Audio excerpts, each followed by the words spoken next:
कर्जत तालुक्यातील शेलू गावामध्ये सध्या विकासकांकडून मोठमोठी गृहसंकुले उभारली जात आहेत। स्थानिकांच्या शेतजमिनी खरेदी करून त्यांचा बिनशेती परवाना मिळून विकासकांकडून सध्या गृहसंकुले उभारली जात आहेत। मात्र ही मोठी गृहसंकुले उभारताना शासनाच्या बिनशेती परवानाच्या अटी शर्तींना बगल दिली जात असल्याचं दिसून येत आहे। शेलू येथील रेल्वे स्टेशन लगत असलेल्या सुंदरम बिल्डरकडून चक्क त्या भागातून वाहणारा नैसर्गिक नाला बंदिस्त करून त्यावर टोलेजंग इमारत उभी करण्यात आली आहे। दरम्यान कर्जत पाटबंधारे विभागाने संबंधित बिल्डर रमेश डुबारिया यांना नोटीस बजावली असून नाला पूर्ववत करून देण्याचे आदेश दिलेत। शेलू परिसरात अनेक इमारतींमध्ये बेकायदा वाढीव बांधकाम केल्याचं बोललं जात आहे। त्यात सुंदरम बिल्डरकडून त्या भागातील नैसर्गिक नाल्यावर बांधकाम तसेच बिनशेती परवान्यातील अटी शर्तींचं उल्लंघन केलं असल्याचा आरोप आहे।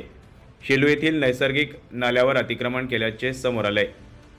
येथील सर्वे नंबर 23 या ठिकाणी नैसर्गिक नाल्यावर विनापरवानगी बांधकाम करण्यात आले।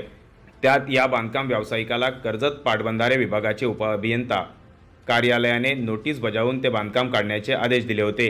शेलू येथील रेल्वे स्थानक लगतच्या पुलालगत नैसर्गिक नाल्यावर सुमारे 100 ते 150 फूट लांबीची आणि 15 ते 20 फूट खोलीचे पक्के कॉन्क्रीट बांधकाम करण्यात आले।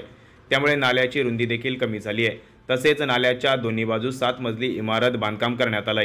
ही बाब अतिशय गंभीर असून पाटबंधारे खात्याच्या लक्षात आल्यानंतर नैसर्गिक नाला बुजवण्याची शासकीय परवानगी नसताना हे बांधकाम केल्याचं उघड होतंय।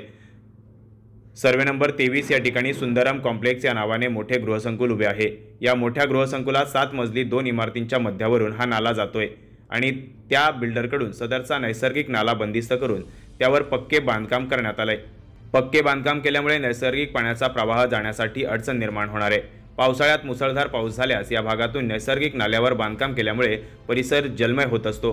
पाण्याचा निचरा होण्यासाठी अडथळे निर्माण होण्याची शक्यता नाकारता येत नाही आणि यामुळे नाल्यावरील बांधकाम फुटल्यास मोठी जीवित आणि वित्तहानी होण्याची शक्यता निर्माण झाली आहे। समोरच मध्य रेल्वेच्या मेन लाईन कर्जत कल्याण असा रेल्वे मार्ग असल्याने पावसाळ्यात पाण्याचा निचरा न झाल्यास रेल्वे रुळांवरून पाणी येऊन रेल्वे सेवा देखील विस्कळीत होऊ शकते। रेल्वे सेवेवर याचा परिणाम होऊ शकतो। त्यामुळे नैसर्गिक नाल्यावर बेकायदा बांधकाम करणाऱ्या विकासकावर कारवाई करण्यासाठी संबंधित विभागाने तातडीने लक्ष घालावे अशी मागणी स्थानिकांकडून केली जाते। याबाबत पाटबंधारे विभागाने सुंदरम बिल्डरचे मालक रमेश डुबारिया यांना 12 जून 2024 रोजी नोटीस बजावली होती।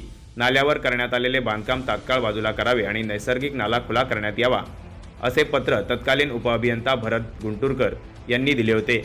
त्यानंतर पाटबंधारे विभागाच्या अधिकारी यांच्याकडून पाहणी करण्यात आली।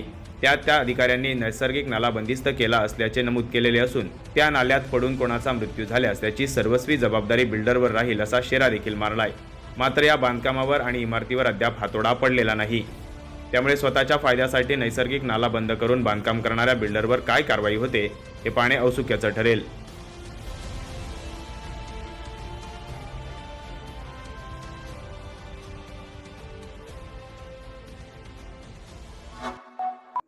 Like, comment, share and subscribe.